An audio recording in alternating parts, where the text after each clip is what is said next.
शून्य से अलग तक, हम शून्य से अलग तक, शून्य से अलग तक।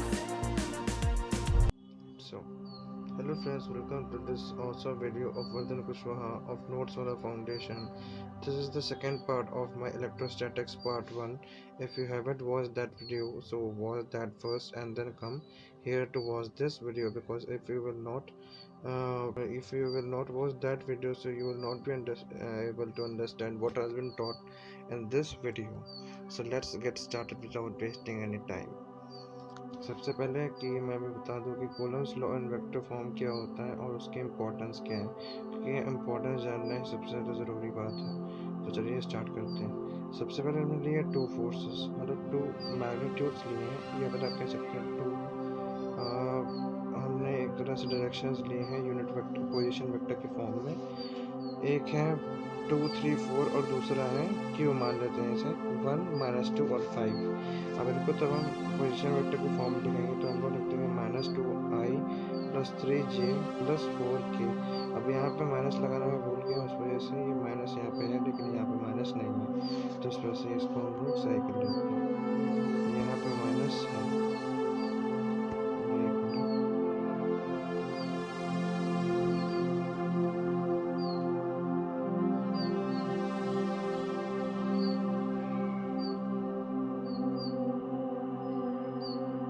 हम लोग माइनस ऐड कर लेंगे थोड़ा, क्योंकि यहाँ पे माइनस था लेकिन यहाँ पे माइनस ऐड करना भूल गए।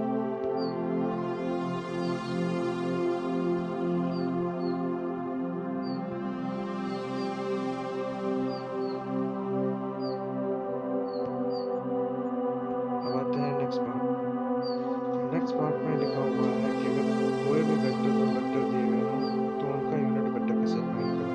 तो यूनिट वेक्टर फाइंड करने के लिए हमें क्या करना पड़ेगा, उस वेक्टर का डायरेक्शन मतलब r vector upon the magnitude of that vector has to be divided so that to get the unit vector. First of all ये आप देख ही सकते हैं कि हमने क्या किया है। सबसे पहले r वेक्टर लिया है, r वेक्टर था 10i कैप + 20j कैप, और r मैग्नीट्यूड जो हमने निकाला तो उसका अंडर करके स्क्वायर कर दिया, तो वो आ गया √500, और √500 को तो सिंप्लीफाई करेंगे तो 10√5 आ जाएगा, जिससे हमारा फाइनल आंसर आता है निकल के ये 10√6। ये हमारा फाइनल आंसर हो गया। अब आते हैं अगले पार्ट की तरफ।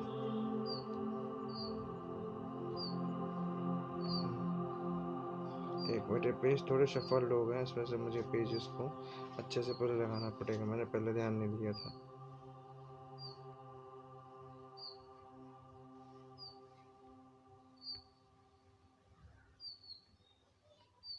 तो ये है अगला पेज का पार्ट।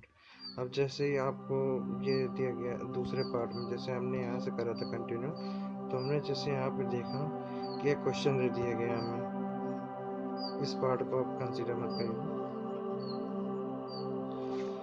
देखिए जैसे हमें अगला क्वेश्चन एक दिया गया है कि Q1 चार्ज और Q2 चार्ज, दो चार्जेस दिए गए हैं। पहले का जो वो है क्वेश्चन में वो है 1, 2, 3, और Q2 चार्ज है 2Q चार्ज है, यहाँ Q2 नहीं होगा,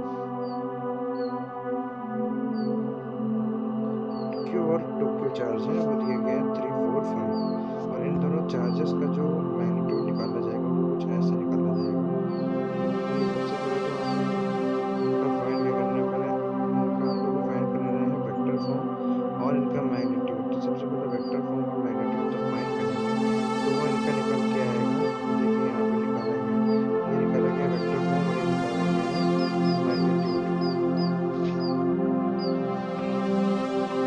तो हमने इनका पहले वेक्टर निकाला तो सबसे पहले यही आ गया कि मतलब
0 हो जाए और टॉर्क की वैल्यू यानी टाउ वो नॉट इक्वल टू 0 हो तो वो रोटेशनल होगा, और जिसमें एफ नेट जो है वो 0 हो, वो ना हो, और टॉर्क जो है वो 0 हो जाए तो वो होगा ट्रांसलेशनल इक्विलिब्रियम।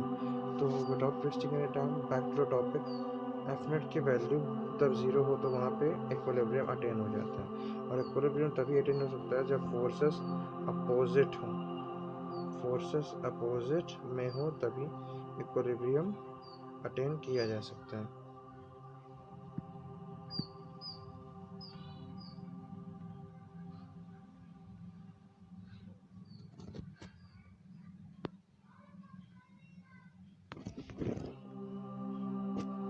तो अब बात आती है कि इक्विलिब्रियम के टाइप्स क्या हैं।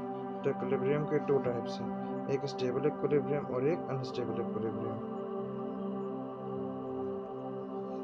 स्टेबल इक्विलिब्रियम में क्या होता है कि जैसे कटोरा लिया, एक बॉल लिया हम लोगों ने, बॉल लेने के बाद क्या किया, उस बॉल में एक बॉल डाल दी, बॉल में एक बॉल डाल दी। तो जब बॉल में एक बॉल डालते नहीं, बॉल में एक बॉल डालते हैं तो क्या होता है कि वो जैसे ही उसे थोड़ा डिस्प्लेस करेंगे या फिर ऊपर डिस्प्लेस किया तो फिर से नीचे आ जाती है, अगर इस साइड से डिस्प्लेस किया तो फिर से वो नीचे आ जाती है। तो इसका मतलब ये हुआ कि वो जो बॉल है वो इक्विलिब्रियम अटेन करने के लिए फोर्स अपोजिट डायरेक्शन में लगा रही है, तो डिस्प्लेसमेंट की डायरेक्शन में अलग टाइप से। तो इसी वजह से यहाँ जो इक्विलिब्रियम अटेन हुआ वो है स्टेबल, स्टेबल इक्विलिब्रियम यहाँ पे अटेन हुआ है। जो है अनस्टेबल। अब जैसे कटोरे को उल्टा करके बॉल ऊपर उस पर रखी है तो क्या होगा, बॉल उसी डायरेक्शन में जाएगी जिस तरफ से फोर्स लगा, उसी तरफ डिस्प्लेसमेंट होगा। डिस्प्लेसमेंट उसी तरफ अगर हुआ तो ये कहा जाएगा कि जो इक्विलिब्रियम है वो अनस्टेबल है। इक्विलिब्रियम अनस्टेबल होने का मतलब ये है कि इक्विलिब्रियम जो है वो अपनी फाइनल पोजीशन अटेन नहीं कर पा रहा है, जो पहले थी उसकी प्रीवियस पोजीशन थी उसको अटेन नहीं कर पा रहा। उसी के ऊपर एक क्वेश्चन करते हैं।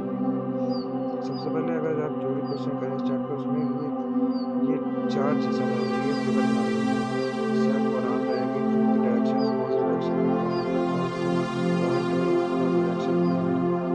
चलिए स्टार्ट करते हैं। एक दो पॉइंट ले लें क्यू, दो की फिक्स्ड होंगे, एक दोनों फिक्स्ड पॉइंट है क्यू और क्यू, और इनके बीच में पॉइंट रख दिया गया है स्मॉल क्यू। अब इनके बीच की डिस्टेंस लेंगे, क्या करा गया,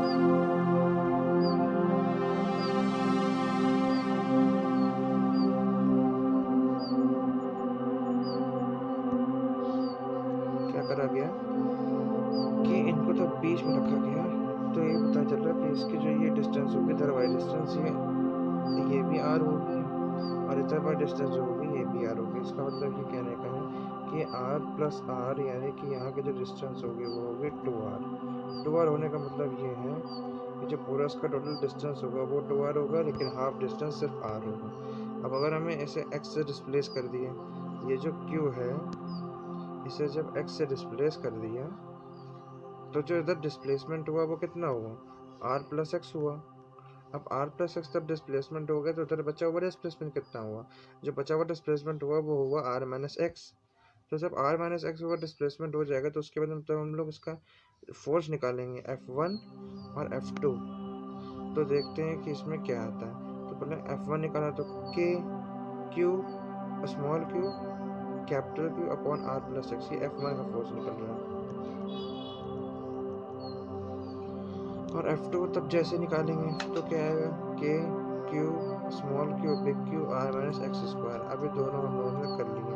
अब जैसे कि यहाँ सिंपली पता चल रहा है क्योंकि फोर्स का डायरेक्शन जो है वो है अपोजिट डिस्प्लेसमेंट के डायरेक्शन में, क्योंकि जो फोर्स F1 है वो F2 से बड़ा दिख रहा है तो डायरेक्शन अपोजिट साइड में हो जाएगा, और डिस्प्लेसमेंट होगा तो अपोजिट साइड में। मतलब F2 जो फोर्स है वो F2 जो है वो ज़्यादा है F1 से, तो उसको अपोज कर देगा।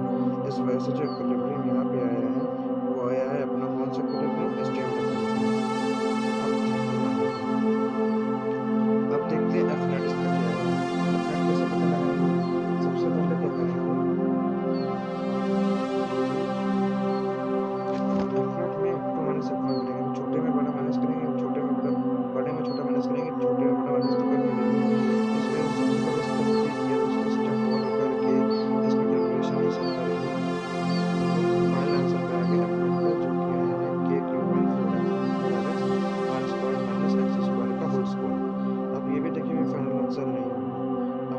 बहुत सारी चीज़ें होंगी, जैसे कि एफनेट को थोड़ा सिंप्लीफाई करना है, ये वैल्यू आई थी, जैसे मैंने ऐसे लिखा इसमें, एफनेट की वैल्यू ये आई थी। अब इसी एफनेट की वैल्यू को अगर हमको थोड़ा सिंप्लीफाई करें 4x हो जाएगा, लेकिन क्योंकि स्टेबल इक्विलिब्रियम में आर की जो वैल्यू है वो x से बहुत ज़्यादा बड़ी है, इस वजह से हमको x को नेगलेक्ट करना है यहाँ से। तो आ जाएगा हमारा सिर्फ क्या आ जाएगा, 4x आ जाएगा, क्योंकि यहाँ से r को हमने हटा दिया, इस जगह पे r नहीं हटाया नहीं, मतलब ये क्रॉस ये कट गया दोनों, तो ये यहाँ पे ये आ गया। अब क्योंकि वैल्यू बड़ी है, अब देखिए यहाँ पे क्या किया गया, a equal to omega square x कर दिया गया, या फिर ओमेगा इक्वल टू 2 पाई/t, ये रोटेशनल में पढ़ा होगा हम लोगों ने, पिछले में पढ़ा था, इसका ही वीडियो आने वाला है। a equals to k q1 q2 sorry capital Q small q 4x upon m r cube, ये आ गया एक्सेलरेशन। अब अगर इसे ओमेगा निकालना है तो क्या करना पड़ेगा, ओमेगा स्क्वायर हम जाता है, हम लोगों को पता ही है क्या होता है, इससे कंपेयर कर लेंगे इसको, ये x और ये जितना पार्ट बचा ये हो गया ओमेगा स्क्वायर, तो ओमेगा स्क्वायर की वैल्यू आ गई ये।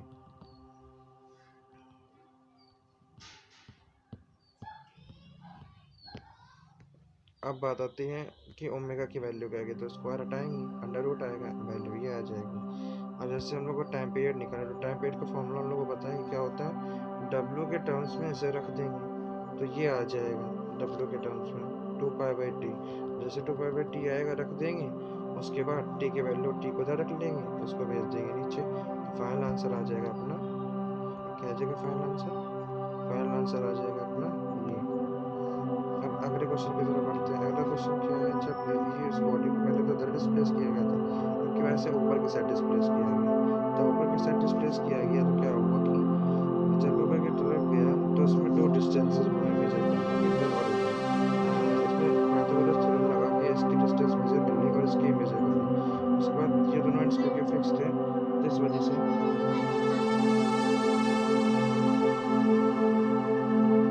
एंड्स फिक्स थे, तो इस वजह से F1 जो है वो आया ये, और F2 जो है वो ये आया, क्योंकि इसमें देखिए दोनों फोर्सेस बराबर है, तो फिर कौन सा इक्विलिब्रियम होगा।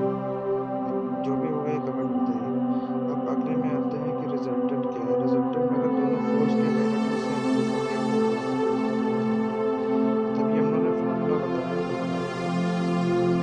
तो इसका आंसर आ जाएगा ये। अब F0 तब निकालेंगे तो क्या आएगा, जब F0 निकालेंगे तो आंसर आएगा ये 2 cos f थीटा, इसके बाद इसमें वैल्यू पुट करेंगे तो ये आ जाएगा। अब क्योंकि x बहुत बड़ा है तो x बहुत छोटा है, और इस वजह से क्या होगा, f की वैल्यू आ जाएगी। अब सेम प्रोसीजर करेंगे, a की वैल्यू रखेंगे तो a की वजह भी आ जाएगा, फिर आंसर आ जाएगा। एल्गोरिथम बनाएंगे तो इसको स्क्रीनशॉट लेके सेव कर सकते हैं, इसे स्क्रीनशॉट लेके सेव करने के बाद इसे बनाइए। अब आ जाते हैं अगले पार्ट की तरफ। अगले पार्ट में बताया गया है, थोड़ा सा एक्स्ट्रा इन्फॉर्मेशन दी गई है।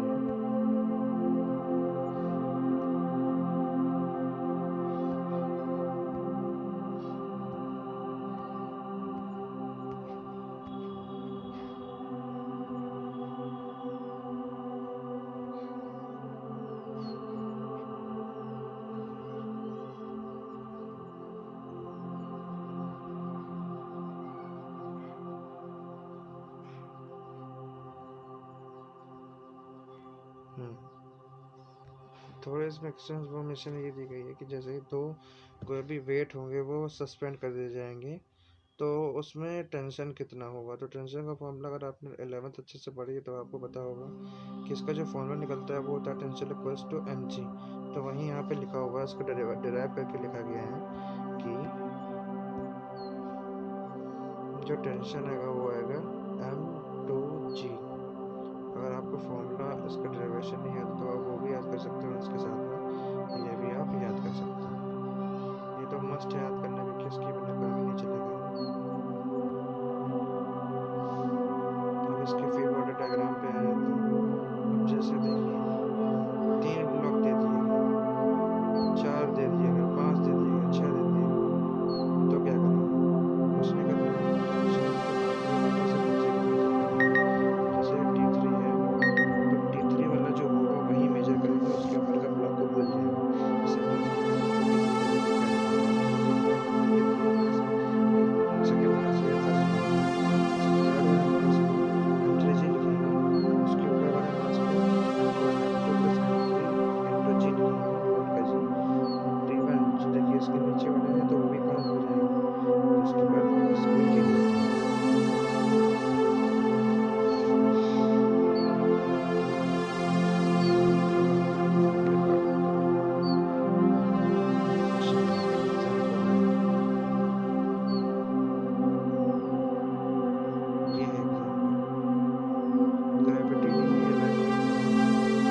टेंशन इक्वल्स टू फोर्स कर देंगे और के क्यू टेंशन क्या निकलेगा, टेंशन ही निकलेगा, फोर्स से निकलेगा, इसको उसके बराबर कर देंगे।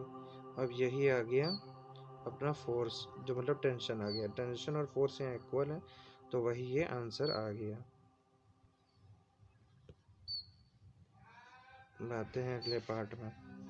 एग्जाम्पल फिर से क्लियर किया, आपकी बार ग्रेविटी की वैल्यू 0 नहीं है, इसका मतलब कि इसमें कुछ ना कुछ एंगल दिया होगा। एंगल मान लिया θ1 और θ2 और इनकी डिस्टेंस मान ली LL और चार्ज जो है वो है QQ, चार्ज नंबर 1 और चार्ज नंबर 2। अब इसमें आप सबसे पहले जो एक थ्योरी थी वो थ्योरी का नाम है भूल गए, उस थ्योरी को लगा के भी आंसर निकाल सकते हैं। और या फिर टेंशन को T1 sin θ1 equals to F और T1 cos θ equals to mg करके आप आंसर निकाल सकते हैं। आइए क्वेश्चन को देखते हैं अच्छे से। एम क्या है, find out the value of tension in the string and θ1 and θ2, मतलब एंगल निकालना है और टेंशन में निकालना है। सबसे पहले θ1 कैसे आएगा, T2 sin θ2 equals to T1 cos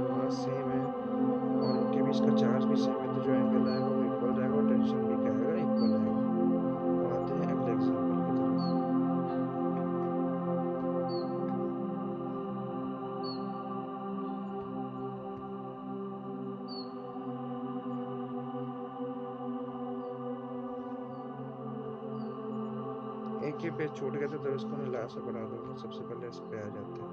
अब एक अगला एग्जाम्पल और लिया गया, इसके बाद हम लोग क्लास वाइंड अप कर देंगे। तो एग्जाम्पल कुछ ऐसा है कि M1 A1 और M2 A2 दो चार्ज दिए गए हैं और इनको मतलब ये चार्ज नहीं है, ये फोर्स दिए गए हैं। Force equals to mass into acceleration होता है, वही दिया गया है कि दो फोर्स यहाँ पे लग रहे हैं। अब इन फोर्स की कुछ वैल्यू होंगी, लेकिन वैल्यू तो दी नहीं गई, तो इस वजह से हम लोग इनकी वैल्यू ले लेते हैं M1 A1 और M2 A2। अब वैसे करेंगे जैसे पिछले क्वेश्चन में किया था, एग्जाम्पल में किया था कि tan θ1 इक्वल्स टू F/mg और tan θ2 इक्वल्स टू F/mg, क्योंकि देखिए दोनों के वो सेम है, क्योंकि लेंथ सेम है और एंगल सेम है, तो इस वजह से फोर्स जो आएगा, सॉरी एंगल आएगा वो भी सेम ही आएगा। इस वजह से फोर्स निकालेंगे तो फोर्स ऐसे आ जाएगा। इसमें तो केसेस बनते हैं, केसेस में क्या है कि if A1 equals to A2, अगर एक्सेलरेशन सेम होगा तो जो मास आएगा वो सेम आएगा और एंगल आएगा वो सेम आएगा। अगर A1 Q2 के इक्वल नहीं है तो भी मास सेम आएगा, अगर मास सेम दिया हो या एंगल चार्ज सेम ना दिया हो तो भी थीटा इक्वल आएगा। लेकिन अगर चार्ज ही ना सेम दिया हो, मास ही ना सेम दिया हो तो एंगल कैसे होगा? इसमें मास के दो कंडीशन हो गया, कंडीशन दिया गया है, अगर M1 जो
A vector upon magnitude of A vector.